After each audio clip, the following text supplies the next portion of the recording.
खरं तर चळवळ करणं ही चळवळीत वळवळ करणाऱ्या कार्यकर्त्याचं काम असतंय आणि सत्ता भोगणारा हो नेहमी कायम घरात असतो. खरं तर कोल्हापूरचा विचार केला तर कोल्हापुरात सर्वसाधारण 1200 गावं आहेत आणि 1200 गावं आणि 2 महानगरपालिका आहेत, 4 ते 5 नगरपालिका आहेत. प्रत्येक गावातील तालुक्यातील मुख्य गाव आहे जिथं पंचायत समिती जिल्हा तहसील कार्यालय अशा तिथं सगळं नगरपंचायत केल्या. तिथं प्रत्येकानं ओबीसीतून निवडणूक लढवायची सगळ्यांनी तयारी केल्या, परंतु त्यातला एकही कार्यकर्ता माझ्या मते इथं आता उपस्थित नाही.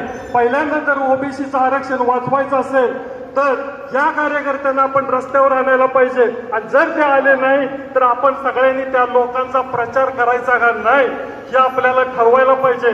कारण मी पुढे आलो, मी ओबीसी झालो, मी कुंभार दिसलो, मी धनगर दिसलो, मी न्हावी दिसलो, मी मुस्लिम दिसलो, मी गोंधळी दिसलो, मी बहुबरी दिसलो तर मी कुठल्या जातीचा हे पहिलेच लोकांना समजेल आणि मला पक्षातून मिळणारं तिकीट मिळणार नाही आणि म्हणून मी या ओबीसीच्या